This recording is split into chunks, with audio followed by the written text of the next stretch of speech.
নমস্কার বন্ধুরা, Bhanu construction and consultancy YouTube channel পক্ষ থেকে আবারও একটি নতুন ভিডিও নিয়ে আসলাম আপনাদের মাঝে। আজকের এই ভিডিওতে কথা বলবো রড কিনতে যাওয়ার আগে আপনার বাড়ির জন্য কোন রডটি আপনি চুজ করবেন। এরকম অনেকেও দেখা যায় যে বিল্ডারদের কাছে যে রডটি তাদের কাছে অ্যাভেলেবেল থাকে সেই রডটিকেই তারা ভালো বলে চালিয়ে দেয়, আর আপনি তার কথা শুনে সেই রডটিকে আপনার বাড়ির জন্য নিয়ে আসলেন। আর আপনি কি জানেন যে পরামর্শটিকে আপনাকে সেই বিল্ডারটি দিল সেটি কি আদৌ সঠিক ছিল? কখনো কোনো ব্র্যান্ড দেখে রড কিনবেন না। বিল্ডাররা যতই আপনাকে সাজেস্ট করুক এই ব্র্যান্ডটি সব থেকে ভালো, আপনারা কখনোই তার কথা মতো রড কিনবেন না। কারণ আপনারা জানেন যে তাদের কাছে যে রডটি অ্যাভেলেবেল থাকে তারা সেটিকে ভালো বলে চালিয়ে দেয়। একটা জিনিস মাথায় রাখবেন, আপনারা যখন কোনো কিছু কেনার জন্য দোকানে বা বাজারে যাচ্ছেন, সেই দোকানদার কি করে, কোনো কিছু জিনিসকে তারা খারাপ বলে না, সব কিছু তারা ভালো বলে চালিয়ে দিচ্ছে।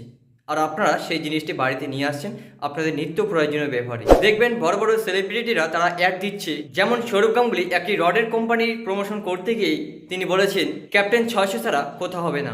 আপনারা হয়তো এরকম অ্যাড অনেকেই দেখে থাকেন। একটা কথা বলে রাখি, যে অ্যাড দিচ্ছে সে তো টাকার বিনিময়ে অ্যাড দিচ্ছে, সে কিন্তু আদৌ সেই ব্যাপারে কোনো টেকনিক্যাল কোনো কিছু বিষয়ে জানে না, তাই তার কথা মতো আপনারা কোনোভাবেই সেই রডকে কিনতে যাবেন না। আপনারা একটা জিনিস মাথায় রাখুন, রডের কোনো ব্র্যান্ড দেখবেন না, আপনারা দেখবেন টেকনিক্যাল বিষয়গুলি যেগুলি আপনাদের অজানা রয়েছে। আসুন আজকের এই ভিডিওতে সেই টেকনিক্যাল বিষয়গুলি সম্বন্ধে জেনে নিন। তার আগে বন্ধুরা, আপনাদের কাছে একটি ছোট্ট রিকোয়েস্ট, আপনারা যদি আমাদের এই চ্যানেলে নতুন হয়ে থাকেন তাহলে অবশ্যই আমাদের এই চ্যানেলটি সাবস্ক্রাইব করুন, কারণ বাড়ি নির্মাণের ক্ষেত্রে একমাত্র সঠিক পরামর্শ দিয়ে থাকে বাংলার এই channel Bhanu construction and consultancy. তাই অতি অবশ্যই আমাদের এই চ্যানেলটি সাবস্ক্রাইব করুন প্রতিনিয়ত ভিডিও দেখার জন্য। আমরা এই চ্যানেলে প্রতিনিয়ত আপনাদের জন্য বাড়ি নির্মাণের নিত্য নতুন আইডিয়া এবং পরামর্শ নিয়ে আসি, যেগুলি আপনাদের খুব হেল্পফুল। এবার জেনে নিন সেই টেকনিক্যাল বিষয়গুলি সম্বন্ধে। আপনারা দুটি জিনিস মাথায় রাখবেন, একটি হচ্ছে ডাক্টিলিটি এবং coefficient of thermal expansion. Ductility সবচেয়ে ইম্পর্টেন্ট এবং কোএফিসিয়েন্ট অফ থার্মাল এক্সপেনশন এটা আপনারা জেনে রাখবেন। Number 1, ductility. ডাক্টিলিটি হচ্ছে নমনীয়তা বা ফ্লেক্সিবিলিটি। আপনার বাড়ির জন্য আপনি এমন কোনো রড চুজ করবেন না যেটি বেশি লোডের কারণে হঠাৎ করে ভেঙে যেতে পারে।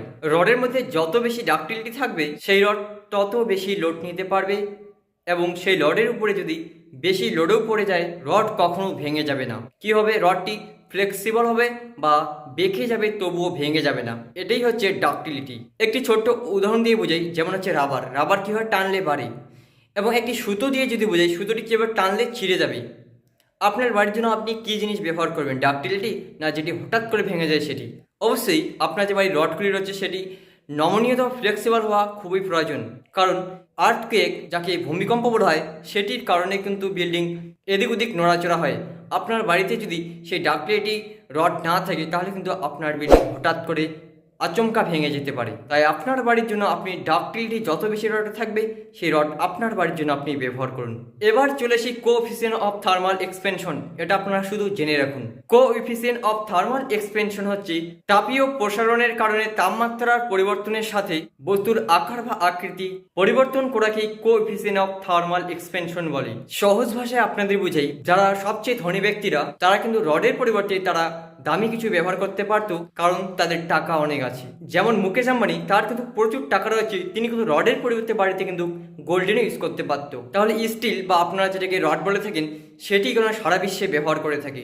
কংক্রিটের থার্মাল এক্সপেনশন হচ্ছে 12 × 10⁻⁶ ডিগ্রি সেলসিয়াস।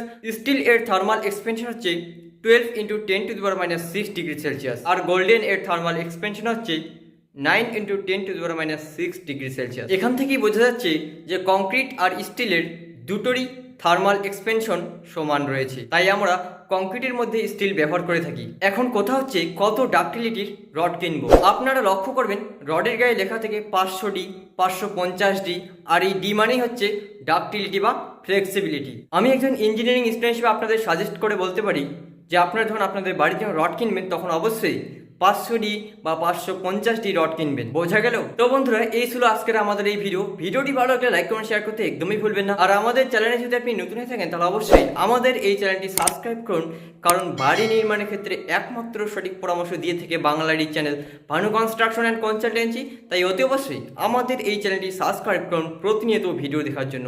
ধন্যবাদ।